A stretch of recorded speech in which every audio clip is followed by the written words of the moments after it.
This is Gigi. I'll be back to making content from the books today. And I want to say thank you to everyone who stood by and held on in the midst of all of this crazy that's been going on in the lives of the VCs and the Kenners. As for me, I left the East. I left East Texas along not East Texas, but yeah, East Texas and the South a long time ago. And I think that's made it a lot easier for me to heal and to also not be afraid.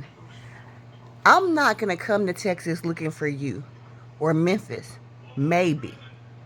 It depends on what personality is in charge right now. And with me being the one in charge, I'm 3. I can't drive. If someone else, never mind. We're not even gonna make the possibilities. The fact of the matter is, I'm not gonna come down there and drive down there to hurt you. This stuff is the past. This stuff, obviously, you didn't feel like was part of your past because you never acknowledged it. You never acknowledged the damage that you did to me. And so, why in the hell do you think I'm going to give you a pass when it comes to me telling my story? Nobody gets a pass. You know why? I didn't get a pass. And I'm not sitting here lying on you. You know I'm telling the truth about you. And that's why ain't nobody got any words to come back with except gossiping amongst their friends about what did and didn't happen. Meanwhile, Lamont Leary still ain't answered for that dead baby. Or for what him and Sharia did to me when I was younger. And you can say, they don't owe me no answers. They don't owe me no explanation. No, he don't owe me no explanations, but he owes his son that. He owes his son that. He owes Caleb that.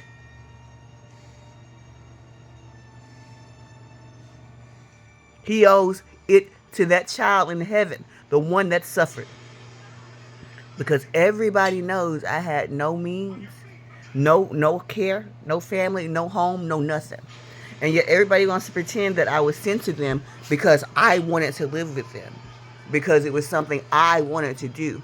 I was being sent to you by my father because he kept telling you that he didn't want to abuse me. Everybody on the VC side especially knew that because we have a saying on that side. Us VCs like to keep it in the family, and we show dang do. We show dang diddly do. And that happens a lot. And so if you sit here and you see what feels like just a whole bunch of stuff, I don't care if it was 30 years ago. I don't care if it's 30,000 years ago. If it happened to me, it is my goddamn story, and I'm going to tell it any way I want to. If you want to add to the story, or if you feel like you got your 2 cents to add or you want to say something, I'm right here. I ain't moved. I bought my house is owned. Come see me. Come see me. I can't guarantee you gon' leave here like you came in, but I can guarantee you can come see me. And for those of you who want to talk, feel free to call me. Come in. You can't. Because there's nothing you can say to excuse what you did. There is no excuse for you. Went to my cousin Darren. This is Memphis, Texas. Take a seat for a second. For my cousin Darren. Contact me one more time with your forgetful memory ass. It's easy to forget the things that you've done to hurt children, isn't it? Very, very easy to forget what you did to your cousins. It's easy to do a lot of things. I spent a couple hours talking to your daughter, and you and I both know it because either she recorded it or she went right back and told you. It makes no difference to me because I don't lie. Everything I told her about 9/55 Valentine was the truth. All the dead babies in the tub, not in the tub, but in the toilet. All of the children watching from the window across the street as they were being SA'd. Or no, don't let me say SA'd because I don't want to do that bullshit. As they were being raped right across the elementary school. I don't care about your excuse that I was rarely there. It don't take you being there a lot for you to rape. There are some, god dang it, that's a phone call coming. There are some people who are sultans and they have harems. They not in there every day, and I'm pretty sure most of the people in that harem aren't there voluntarily. Just we taking a little break. So you guys are here for the duration of the conversation. You get to just Stick with me.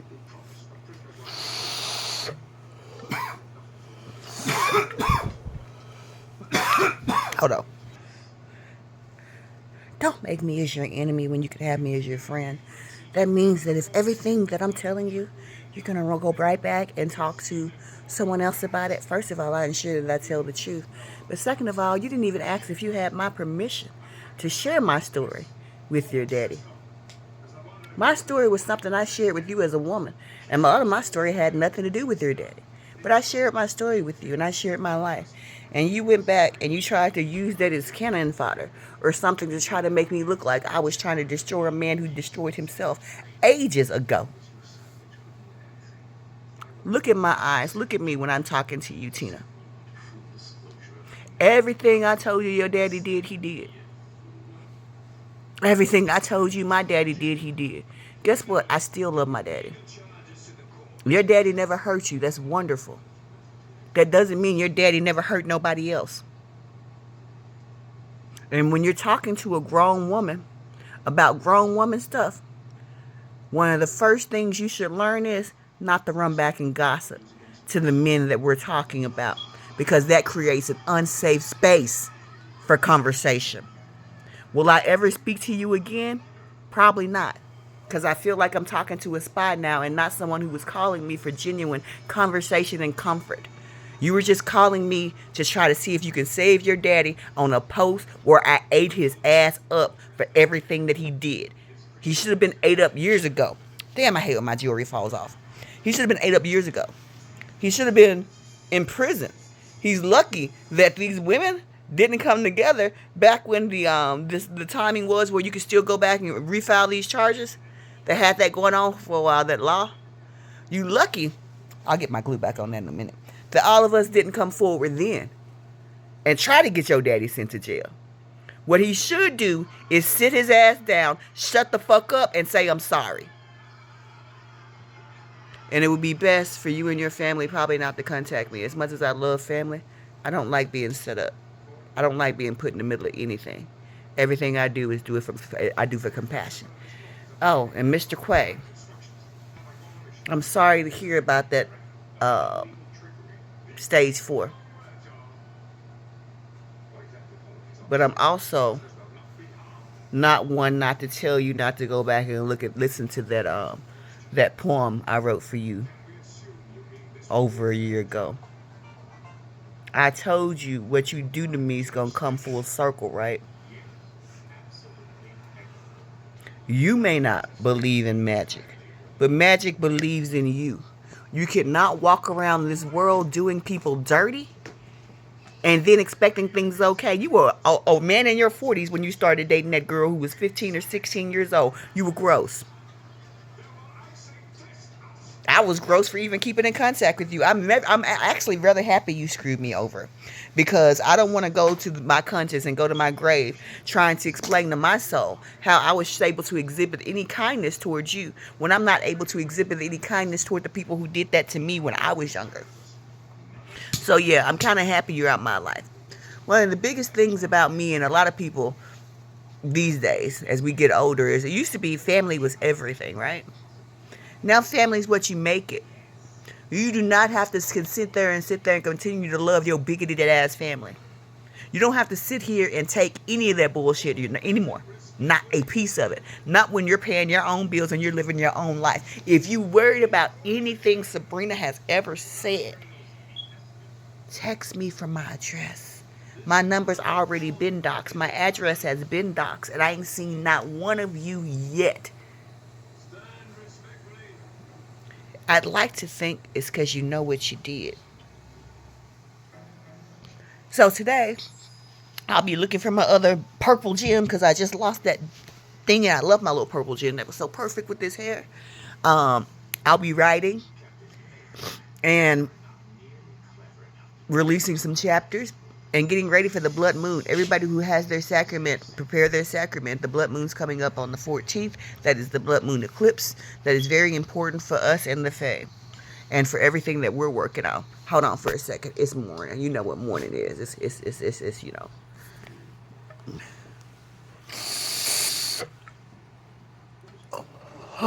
Smoking time. And by all means, I'm ready to just get back to writing books. I'm ready to get back to what's been healing me. That creative outlet. Mixing reality with my other reality. Because what I'm telling you in these stories are the worlds that I walk in. And maybe people can say, hey, that's mental illness. You walk in those worlds because of mental illness. But mental illness doesn't cause people with the differing backgrounds to collectively have the same mental illness, and to also be able to meet people that they know that are with these abilities on that plane of existence. The astral plane is truly real. Now, some of the things that I wrote about it are a little fantastical. Not that they're not possible there, but I can't promise you my memories are 120% because, just like the title says, I'm very forgetful, Faye. For someone with such an identical memory, it seemed like being forgetful is weird, but when it's been thousands of years and timeless lifetimes of torture, your memory sometimes can become a bit tedious. But that's neither here nor there. This isn't about being sad. This is about being happy. It's about being joyous. I woke up this morning with my Good Morning USA, and then Rick scared the hell out of me when I jumped out of bed to do my, my little, Good Morning USA. And it's like, ah! But he comes to check on me because I can get overdetermined in the dreaming, and if I get overdetermined in the dreaming, it could lead to me having a bit of a burnout, which can make travel very, very difficult. I'm tenacious in everything I do, and I want you to be too. Even if you have wronged me in some horrifying way, I don't. Ooh, I can't lie. It's Gigi. I don't know. I can't. They can't speak for everybody in this body. See, that's what I mean. There are people in here that are so much more forgiving and more compassionate than myself. Me, I plan to see all of you at least once in your dream, so you'll know I'm serious. So you can see the reach.